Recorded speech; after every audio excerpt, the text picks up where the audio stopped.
If you feel like a bad person, you don't have to be one. You can change that.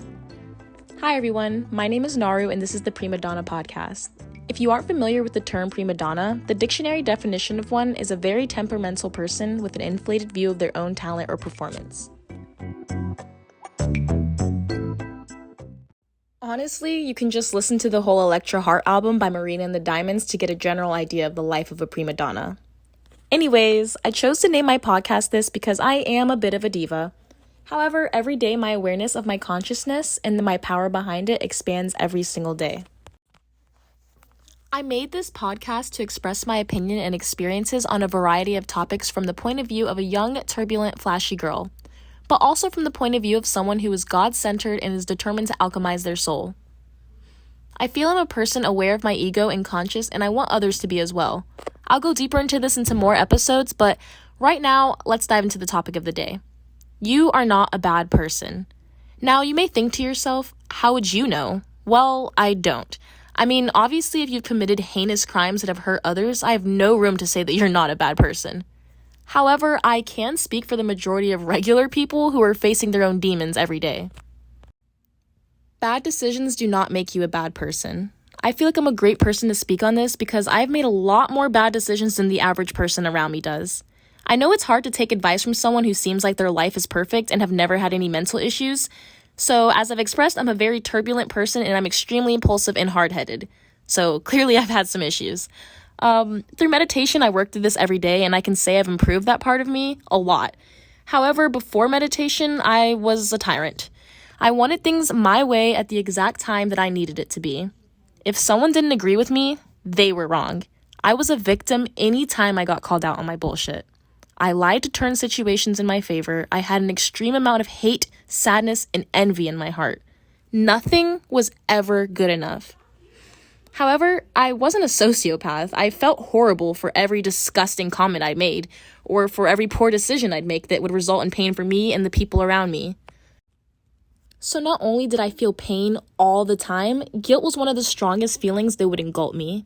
This would cause me to pity myself, victimizing myself even more. I stayed in this constant cycle of lying, manipulating, blowing up, and then feeling bad for myself for quite some time.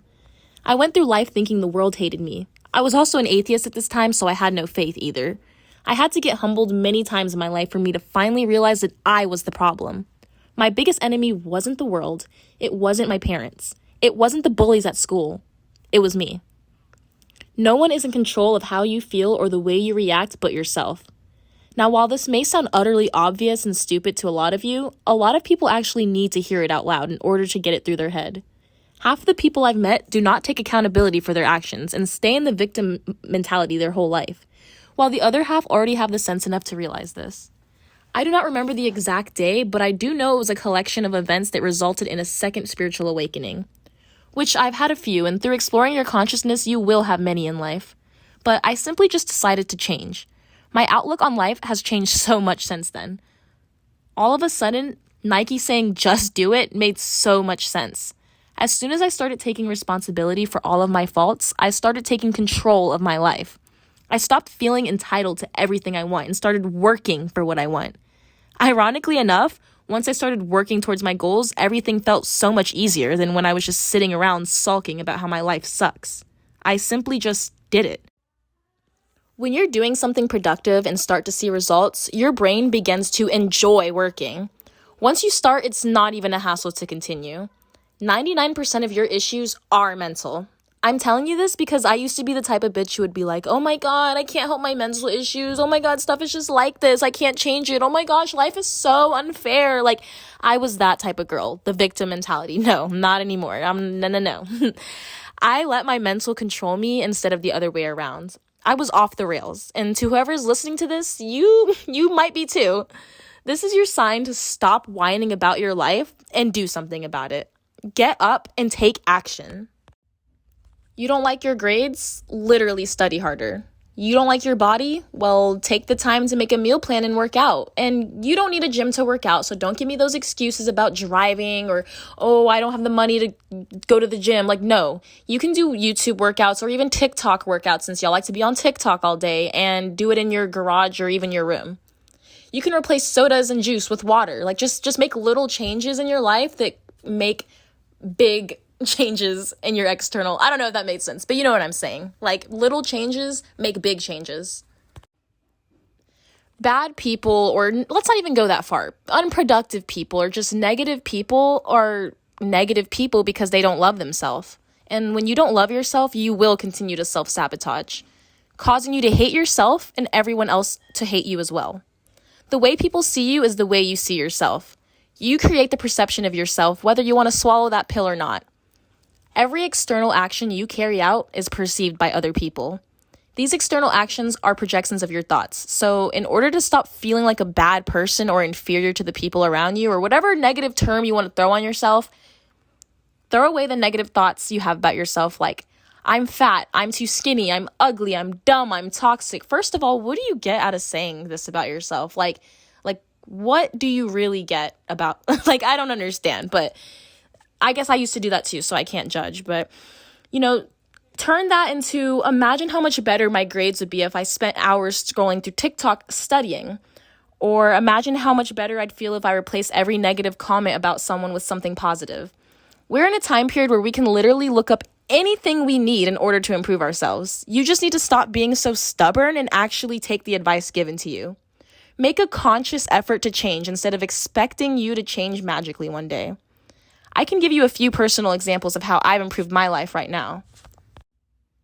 I used to be super insecure about my body, so I started eating more and working out. And whilst it isn't just so easy to start eating more, it is easy to start trying. You can't just say, oh, I don't have an appetite, so I'm not going to eat. No, you have to force yourself to eat. You have to force yourself to do these things. Change is uncomfortable, but the result of change is amazing. Now I feel great about my figure, and I genuinely enjoy eating and working out. I was embarrassed by my horrible posture, so I went online, looked up stretches for my back, and made an effort to literally stand up straight. Like, I literally told myself, just put your shoulders back and stand up straight and walk around like that. And ever since I started doing that, I swear to you, my posture has gotten better. It has improved so much. I didn't like how much money I was making, so I found a new job. I didn't like that I was 17 without a driver's license, so I learned how to drive and got my 50 hours of driving in within maybe 4 months and received my license before I turned 18. Mind you, I was close to turning. I got my license the week before I turned 18. So I did that really fast. I literally just tightened up and was like, okay, let me get this done. So, you just have to work towards it. Almost every issue has a solution. You really just do have to work towards it. So if you don't feel like working, don't work. Hate your life and continue to sulk and be miserable while everyone else moves on and enjoys life because they're actually working. And working doesn't mean burning yourself out. It just means putting effort into something. Most people would rather scroll through their phone, sit around drinking with their friends, doing nothing with their life because it doesn't exert any energy from them. Everything in life is an energy exchange, so do not expect to randomly stumble into your dream life without taking the energy from yourself and putting it into that dream. Energy loves energy, and the more you give, the more you receive. As you start doing things to benefit your body, mental health, and soul, you will start to feel more love for yourself. That feeling is energy being returned to you. When you start to feel love for yourself, you start to feel love for everybody and everything around you. And as you feel love for everything, you put more energy into those things because you love it.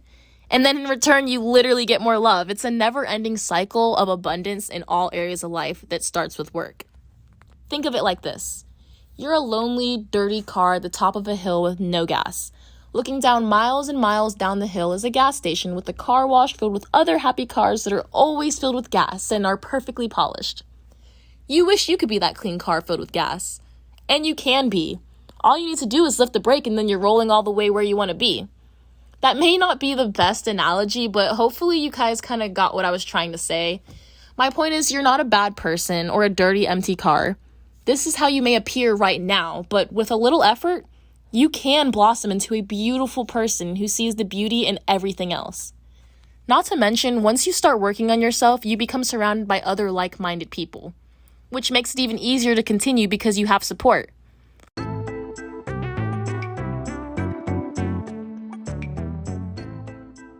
Life won't be perfect the second you decide to change. but it does get a whole lot easier. That being said, I'm going to end this episode right here. I apologize if it was a little scattered. I just get really passionate about my topics, and this also was my first time filming a podcast. I'm also filming it off my phone because my stepdad is an audio engineer, but, I just wanted to try this out and kind of get the podcast out there as soon as possible to see what you guys thought. So, yeah. I'm probably going to, actually, no, not probably. I am going to go more into depth about some of the things I mentioned today that I didn't in future episodes, but this was just kind of what's in my head out there. So thank you so much to whoever listened, and I'm so grateful. All of you have an extravagant rest of your day. Love you.